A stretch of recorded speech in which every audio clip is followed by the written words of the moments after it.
Welcome to the Get Fit Guys, quick and dirty tips to get moving and shape up. My name is Brock Armstrong, and I'm the Get Fit Guy. Before we dig into today's topic, here's a little body composition primer for you. The term muscle mass refers to the total amount of soft muscle tissue in the body. Then, your body mass is made up of two components, body fat and lean body mass. Now, most of you know what body fat is, and if you don't, you can check out one of my podcasts about it, and I'll put a link in the show notes over at getfitguy.quickanddirtytips.com. But the second component, lean body mass, includes muscle mass, as well as your bones and your body fluid, which is mostly water. Now, muscle mass, or your muscles, are the part of your body that help you move, balance, and stand, and even sit with good posture. They also aid your organs in a number of biological functions. The three main types of muscles found in the body are smooth muscle, your internal organs, cardiac muscle, your heart, and skeletal muscle, the stuff that I tend to write about and talk about in this podcast. Now, you put all of these together and you have the body's muscle mass. Although in most conversations on this topic, muscle mass usually focuses on skeletal muscle. Perhaps this is out of vanity, or perhaps it's because we can exert the most control over those muscles. You decide. If you've been told that you have low muscle mass, well, that simply means that you have a lower than average amount of muscle compared to people of the same age and the same gender as you. And if you've been told that you have high muscle mass, well, yeah, you guessed it, you have more muscle than people your age and gender. And we'll look into those averages a little bit later. When you're given this information, it's usually in conjunction with your body composition during a DEXA scan or maybe even an MRI. Your body composition is usually a ratio of your muscle mass to your body fat mass. Now, we'll get into reasons why you may or may not want to measure this later. But first of all, let's talk about what muscle mass is for. Now, as I said, skeletal muscle plays a major role in mobility and movement, but muscles also play a vital role in supporting overall health, especially as we age. Muscles store glycogen, or carbohydrates, which they use as fuel every time you ask them to move.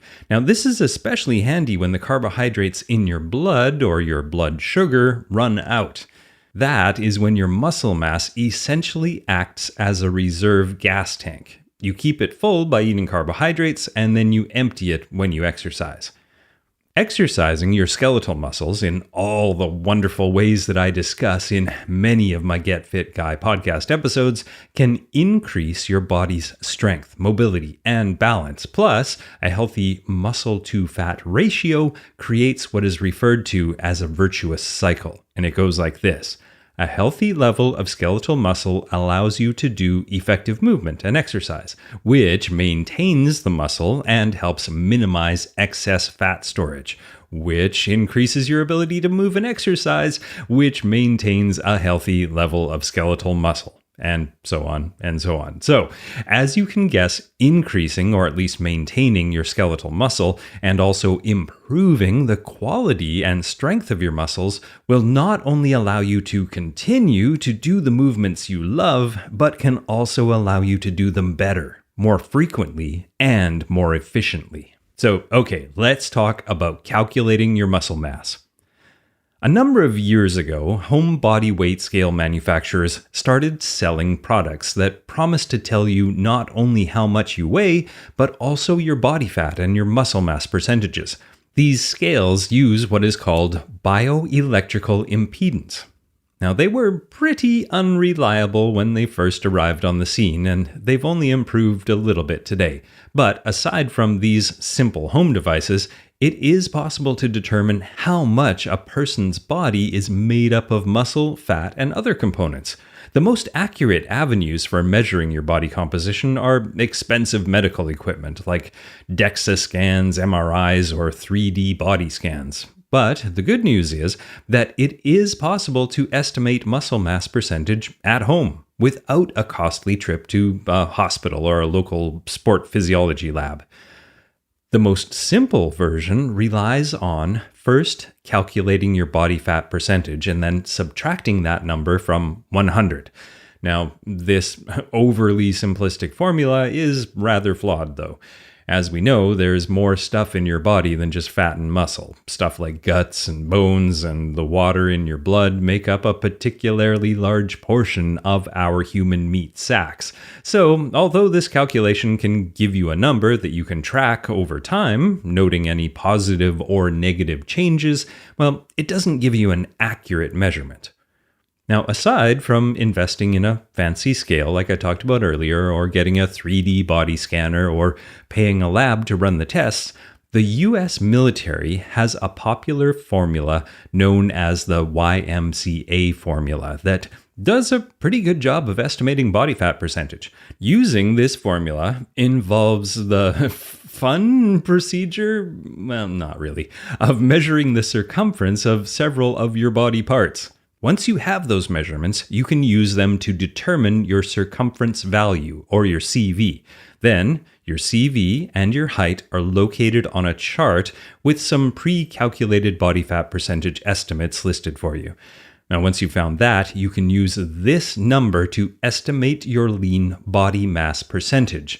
And you can use some online calculators to do the math. And I'll link to a bunch of this again in the show notes at getfitguy.quickanddirtytips.com.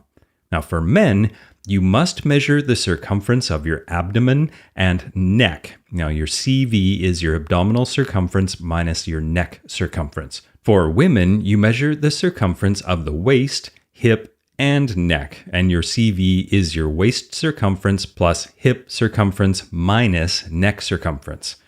Now, while the US military does appear to use this method, it's definitely most applicable to a more general portion of the population, and not outliers like athletes or even some certain ethnicities, much like the BMI measurement. This is mostly due to the fact that the circumference measurements do not take into account muscle size, or even where certain populations carry their body fat in relation to a predominantly Caucasian population. If you are really interested in knowing your exact body composition, well, magnetic resonance imaging, or MRI, is the gold standard. An MRI uses strong magnets to create an accurate image of your insides. The bummer is that these scans are very expensive, which makes them not very practical for most of us. The more practical version is the Dual Energy X-ray Absorptiometry, or DEXA scan. It uses two low-energy X-ray beams that create separate images of the two components in your body, one soft tissue and one bone. The results of this test can also identify any weaknesses in your bone density and help measure visceral fat, or the type of fat your body stores around certain internal organs that can indicate cardiovascular health risks. Unfortunately, there is not a lot of data on what a good amount of muscle mass should be, though. The best source of reliable average information is in a research study from the Journal of Applied Physiology. And in this study, the researchers used a whole-body magnetic resonance imaging, or MRI protocol, to examine the influence of age, gender, body weight, and height on skeletal muscle mass and distribution in a large and heterogeneous sample of 468 men and women. Now, I'll put the charts from the study in my show notes over at getfitguy.quickanddirtytips.com because it will be boring as heck if I try to read this out to you. So just go to the show notes and take a peek if you're interested. But the upshot is, if you know your muscle mass percentage, then you can use the charts that I put in the show notes to see how you stack up against the average person. Now, you might be wondering, why is knowing this even useful? Well, muscle mass percentage can be an indicator of health.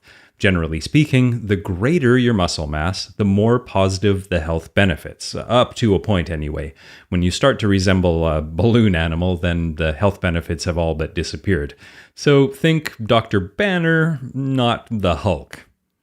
Now, over our lifetime, muscle mass naturally declines. This reduction, called sarcopenia, begins at about age 30. After that, we continue to lose 3 to 5% of our muscle mass every decade, and it's not hard to imagine how this muscle loss will reduce your physical function and increase your risk of injury. It can even make everyday activities like walking, even short distances, or climbing the stairs more difficult or even impossible. The percentage of muscle mass definitely varies between people and is dependent on several factors like how fit the person previously was, their general body size, and their gender. But by keeping an eye on your muscle mass and working to maintain a healthy amount of muscle mass, you can help yourself stay mobile and strong.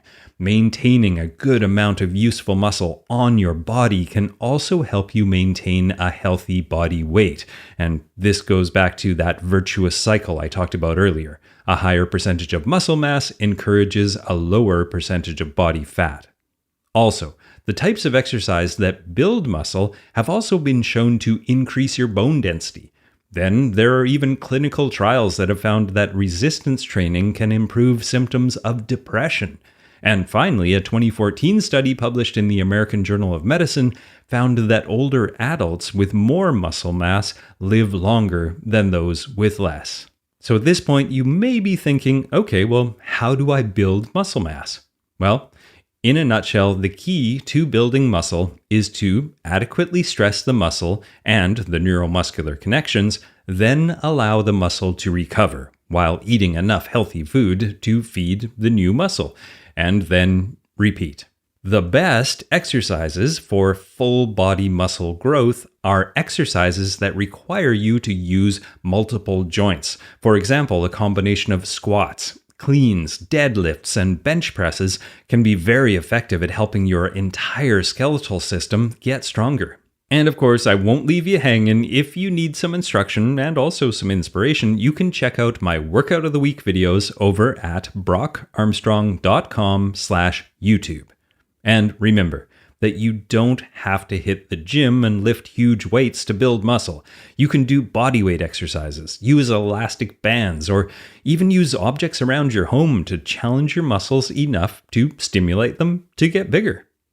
And finally, there are many articles over in the Get Fit Guy archives that will help you build enough muscle to stay fit and healthy for years to come.